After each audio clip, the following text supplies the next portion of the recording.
안녕하세요. 캡팀 최종 발표 시작하겠습니다. 저희 팀은 팀장인 저 최우혁, 그리고 팀원은 양성은, 이신원, 이준호 이렇게 3명의 학우분으로 이루어져 있습니다. 저희 팀의 주제는 EV3를 활용한 방역 로봇 제작입니다. 먼저 발표 순서를 말씀드리겠습니다.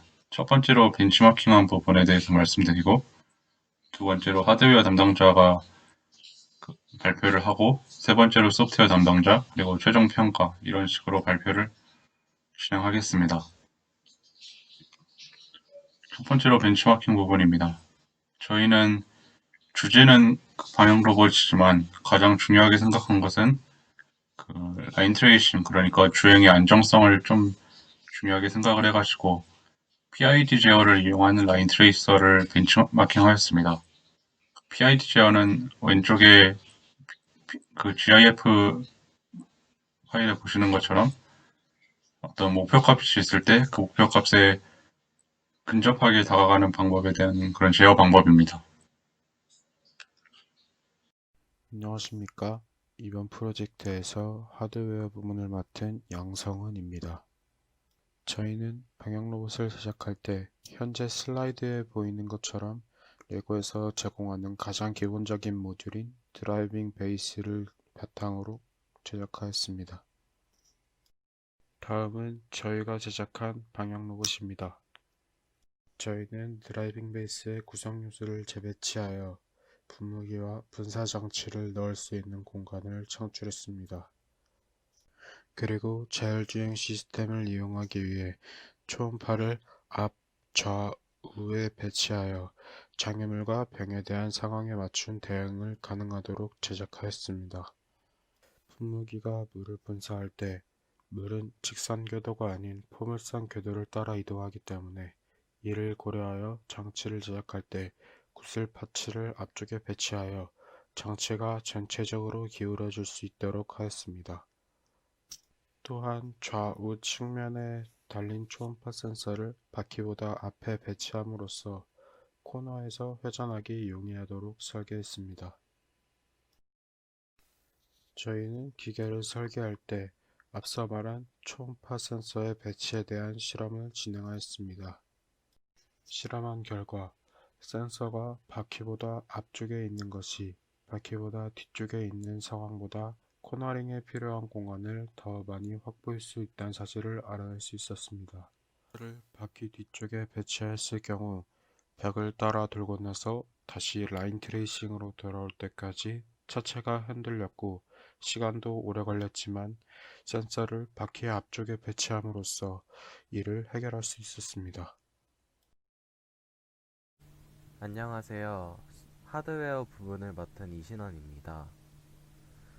먼저 소독제 분무의 기능을 설명해 드리겠습니다. 기본적인 원리는 힘점의 앞뒤로 모터를 배치함으로써 소독약이 일정하게 분쇄되게 하였습니다.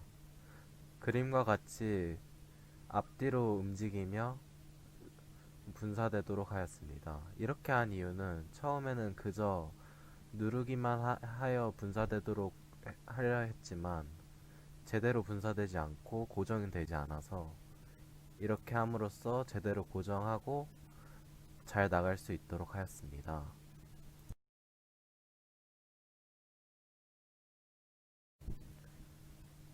다음 사진은 저희가 소독제 분무 기능을 시험할 때 찍은 사진입니다. 저희의 디바이스의 전체적인 모습을 볼 수 있습니다. 다음은 프로그래밍 아이디어에 대해서 설명드리겠습니다. 위쪽 아이디어는 각 포트가 어떤 기능을 하는지 알려주는 변수를 만들어 놔서 한 번의 수정으로 코드 전체를 바꿀 수 있도록 하였습니다. 밑의 아이디어는 각 기능을 마이블럭화, 즉 흔히 말하는 함수화를 하여 어떤 기능을 하는지 분명하게 하고 단위 테스트가 가능하도록 하였습니다. 제가 이번 프로젝트를 통해 느낀 점은 이번 프로젝트가 다른 프로젝트들보다 팀워크가 훨씬 중요하다는 생각을 하였고, 이를 통해 내가 팀에서 어떠한 역할을 해야 되는지 대한 생각을 할 수 있는 시간을 가져서 좋았습니다. 게다가 앞으로 다른 프로젝트를 하더라도 좀 더 자신감 있게 할 수 있을 것 같아 좋았습니다.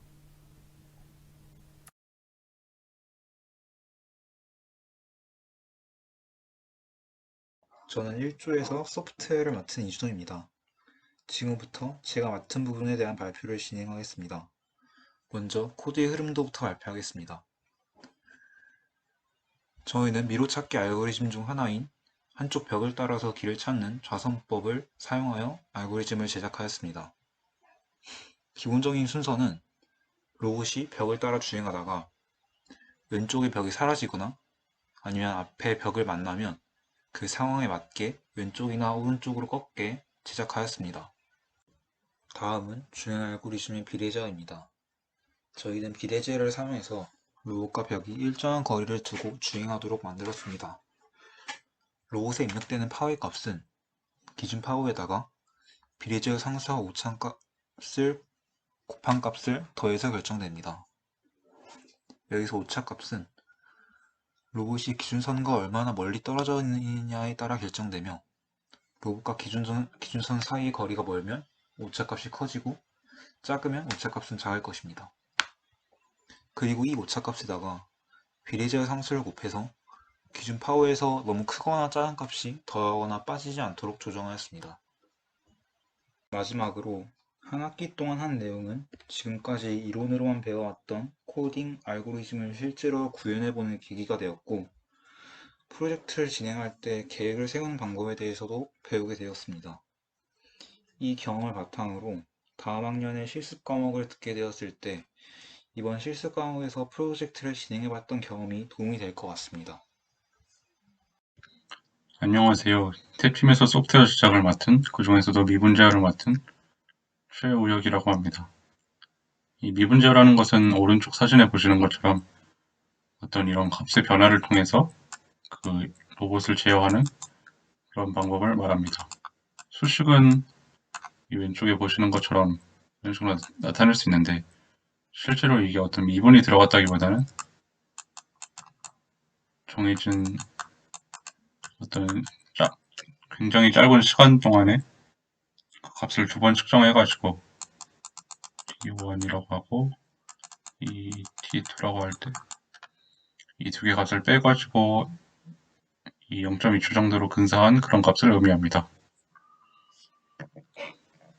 이를 바탕으로 라인 트레이싱을 좀 정리를 하고 넘어가자면 이렇게 나타낼 수 있습니다. 여기에서 이 속도 제어라는 것을 설명하지 않았는데 로봇의 전체 속도를 그 왼쪽 모터에서 속도와 오른쪽 모터에서 속도 이게 평균으로 나타냈을 때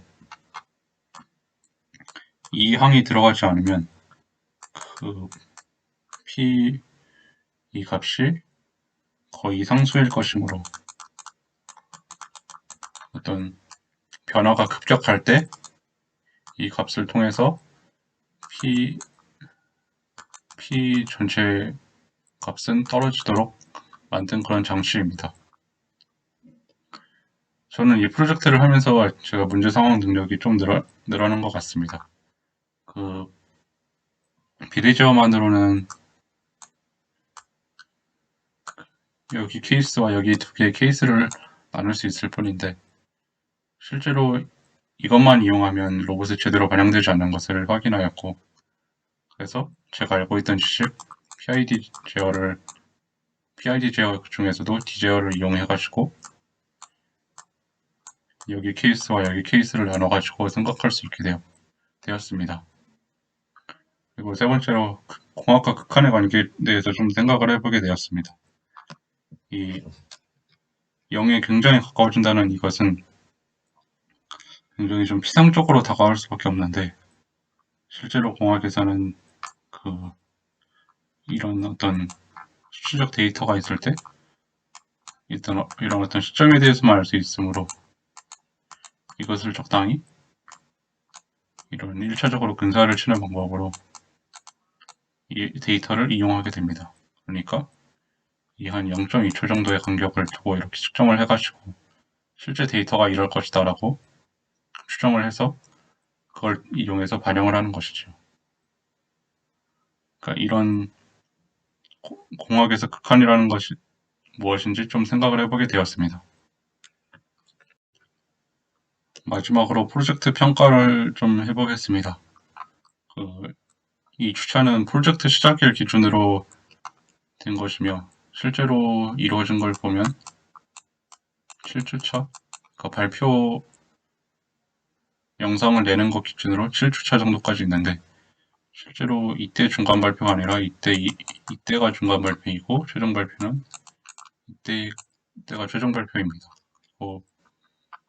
제작을 하면서 느꼈던 점은 저희가 그 PID제어가 메인이라고 생각을 해가지고 자율주행 기능을 먼저 이렇게 제작을 하기로 했는데 실제로 하다 보니까 이 소독제 분무 기능이 부가적인 기능이니까 이걸 먼저 제작해가지고 먼저 끝내놓고 그 다음부터 주행 기능을 제작했어야 된 것 같습니다. 왜냐하면 부가적인 기능, 그러니까 소독제 분무 기능은 생각보다 되게 빨리 끝났는데 자율주행 기능은 뭐 4주차, 5주차 정도까지 계속 그 테스트를 해보고 실제 적용시켜보고 그랬어야 됐기 때문입니다. 그러니까 주 기능이 좀 뒤쪽에 있어야 됐다? 뭐 그런 의미입니다. 그리고 이 최종 테스트랑 중간 테스트 이렇게 나눌 것이 아니라 만들고 테스트하고 그런 식으로 진행을 했어야 되는 것 같습니다. 실제로 소독제 분무 기능 같은 경우에는 꽤 간단을 해가지고 이 중간중간에 계속 테스트를 해볼 필요가 없지만 자율주행 기능은 만든 그 바로 직후부터 계속 테스트를 해가면서 보완을 해나가야 되기 때문에 소독제 분무 기능을 제작하고 테스트하고 자율주행 기능을 제작하고 테스트하고 그런 식으로 진행이 되었어야 됐던 것 같습니다.